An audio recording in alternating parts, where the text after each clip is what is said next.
করে কতগুলো কাজকে আমরা অগ্রাধিকার হিসেবে ধরেছি। যেমন কক্সবাজারের ৭০০ একর বন যেটা আছে, কক্সবাজারের যে ১৫৫ একর একটা বনের জায়গা নিয়ে একজন ব্যক্তির নামে বিল্ডিং হচ্ছে, ২০ একর যেটা আপনার ওই যে ফুটবল হওয়ার কথা ছিল, ফুটবলের ট্রেনিং সেন্টার, আবার আমাদের যেই জায়গাটাতে পুরো চিংড়ি ঘের করেছে বেজাকে দিয়ে দেওয়া হয়েছিল।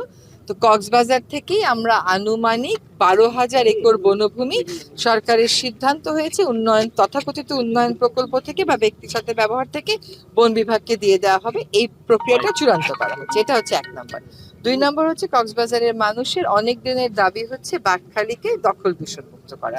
আজকে তো দেখতেই পেলেন বাকখালী এখন, আগে যখন পরিবেশ কর্মী ছিলাম পরিবেশ কর্মী হিসাবে আসতাম, এখন যেই মন্ত্রণালয়ের দায়িত্ব সেই মন্ত্রণালয়ের সাথে এসেছি এবং তারা বলছে যে তারা ফোরশোরকে নিয়ে নেবে এবং অবৈধ দখল যত তাড়াতাড়ি সম্ভব তারা উচ্ছেদ করবে। কোনো কোনো জায়গায় আইনি প্রতিবন্ধকতা সৃষ্টি করে রাখা হয়েছে, হাইকোর্ট থেকে স্থিতাবস্থা নিয়ে আসা হয়েছে, সেটাও আইনিভাবে মোকাবেলা করা হবে। তাহলে কক্সবাজারের এই কয়টা জিনিসকে আমরা প্রাধান্য ধরে এগোচ্ছি। আরেকটা জিনিস হচ্ছে কক্সবাজারের সি বিচ, আজকেও সেটা দেখতে গেলাম, ওইখানে যেভাবে করে নির্মাণ কাজ চলছে এটা যদি লাগাম টেনে না ধরা হয় তাহলে সাধারণ মানুষের সি বিচ কিন্তু ব্যক্তির সি বিচ বা প্রতিষ্ঠানের সি বিচ হয়ে যাবে।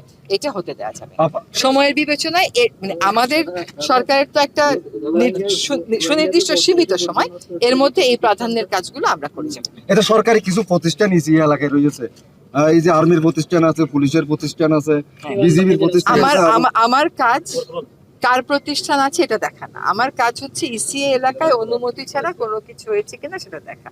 যদি দেখি ইসিএ এলাকায় পরিবেশের অনুমতি নাই, বনের অনুমতি নাই, জেলা প্রশাসকের অনুমতি নাই, তাহলে সেটা কার ওটা দেখা আমার বিষয় না। আমি আগেও দেখিনি, এখনো দেখছি না, ভবিষ্যতে দেখি। আর এই যে বাকখালী নদীতে আরো অনেকবার উচ্ছেদ হয়েছে, তারা আবার পুনরায় স্থাপনা নির্মাণ করেছেন, এই বিষয়টাকে আপনারা কিভাবে দেখছেন?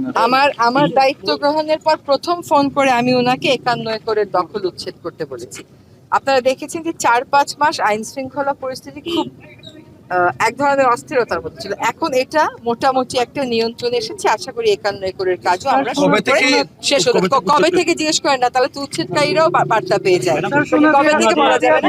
সোনাদিয়ার কথা তো বললাম, সোনাদিয়াটা পুরোটাই উনাদের পক্ষ থেকেও কাগজ চলে এসছে, এখন ভূমি মন্ত্রণালয় হয়তো ২-৩ দিনের মধ্যে আনুষ্ঠানিকভাবে আমাদের বন অধিদপ্তর